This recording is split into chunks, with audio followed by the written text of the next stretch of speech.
The thing I love the most about this drama is that it showed so many different kinds of... Wait, maybe we should get the kitty away from here. Just ignore her. She grabbed my foot. Okay, what was I saying?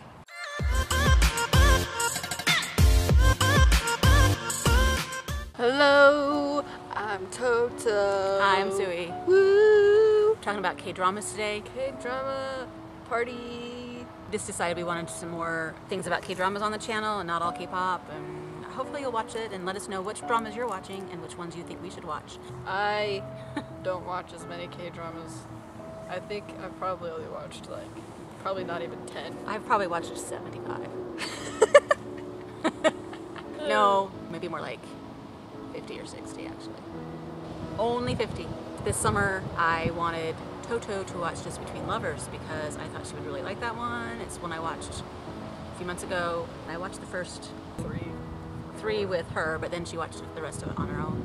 It's one of the best dramas I have watched ever, just so you know, because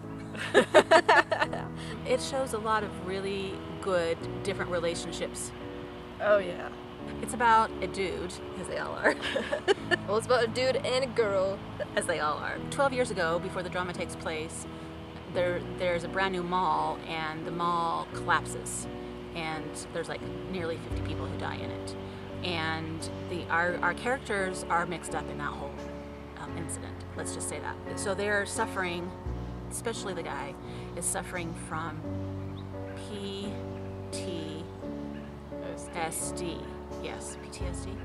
Our girl kind of has blocked it all out of her mind, so she doesn't really remember a whole lot, but she's suffering from the after effects. They come together as a new project is being done on the site of this mall. They both went into like construction and architecture. Yes.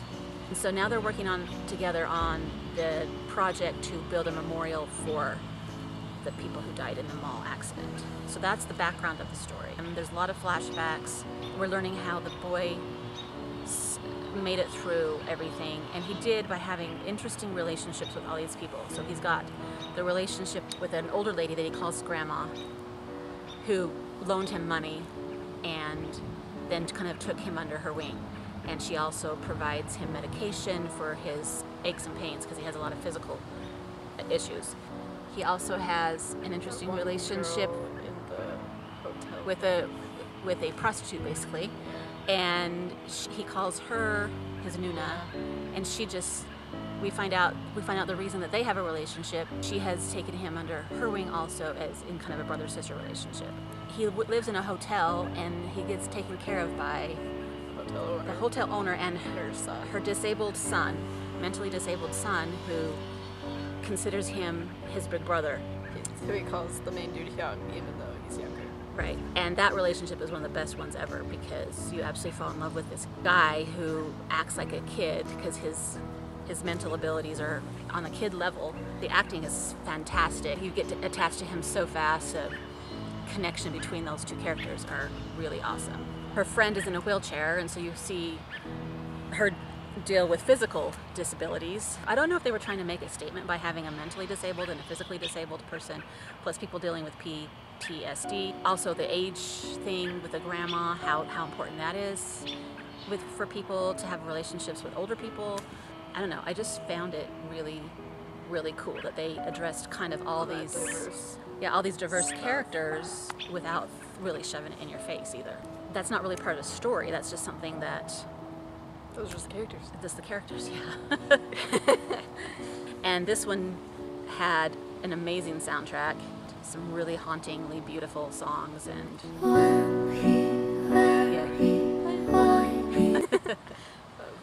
yeah.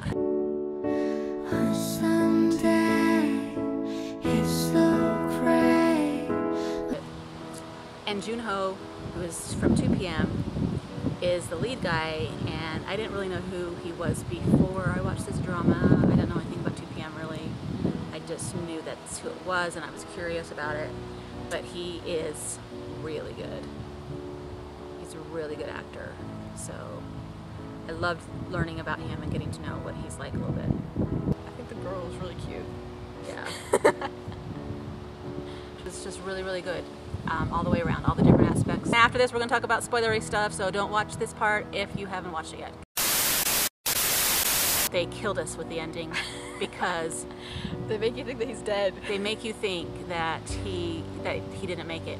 Because he has that sickness. There was the one part where they're sitting on the bench and he's like, oh, I love you, I love you. And then he just dies. Just like, okay? And she's like, oh my God. So you're thinking at that point. And then it goes to later and he's not there with her. So if you've watched it, hopefully you're not watching this if you haven't watched it already. You're only watching this part if you've watched it already. And I'm assuming that when that part happened, we were all in the same boat where we were thinking, you have got to be kidding me. Like, we can't watch this entire freaking drama and have it end this way. Like, you cannot do this to us. I'm assuming everybody was thinking that. And then bam, we find out he's okay. Yes! I didn't even care that we were being manipulated at that point. I was just like so happy that they were gonna give us a happy ending. What did he need? A kidney transplant? Yeah, and somebody, it was an accident, but our disabled boy, Sungman, he was volunteering to donate his kidney, and that part I thought I was gonna die with the sobs.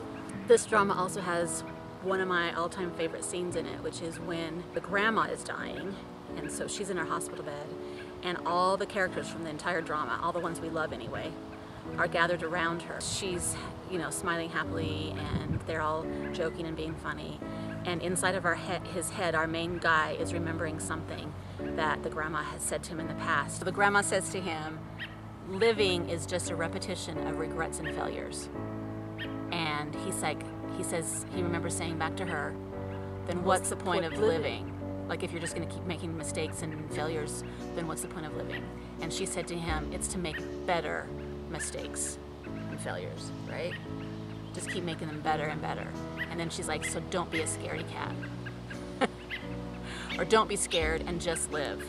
So he's thinking that while she's got all these people around her and she's going to be dying pretty soon, and he realizes that he should just go for it and live his good life, no matter how many mistakes he might end up making.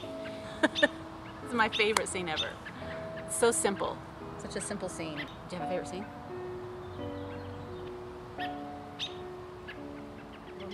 I like that one dude that appeared with the wheelchair girl. The smiley dude. Smile boy is what I call him. He threatened her online, and then she went and found him and was gonna like beat him up, press charges or something. But then he was like, no, I'll work for you. And then they fall in love, yes.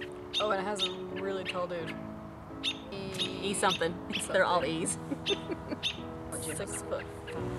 Yeah, we looked it up. 6'5". Oh. I feel like that whole scene that I just talked about is sort of sums up the point of this drama. Like I said, this is one of my top dramas, so I really, really, really recommend it for all of you to watch. You don't think it was one of the best dramas ever? I don't know. Something random that I want to say though is dramas, like a lot of dramas are like so focused around like one concept that it like makes you like think so much about the Just Between Lovers is like construction and architecture. So it makes you think so much about construction and architecture, and it makes you look at the buildings around you and be like, what went into all this construction and architecture? And how are they built because well enough? This entire drama is like all about building a good building that won't fall down. But like Strongest Delivery Man is all about delivery men, and it just makes you think like there's not delivery men here where we live, but not like there anyway. We have our mailman and our UPS guys. We have like pizza. No, like food. Like food. Pizza delivery guys, yeah. It makes you think about all the behind the scenes of people that deliver food. I think that's cool about dramas, you know? That makes you think more deeply about something that you don't usually think about deeply, like architecture and delivering food. What's up next in your K-drama queue? Do you plan on watching this one? Did you watch it already?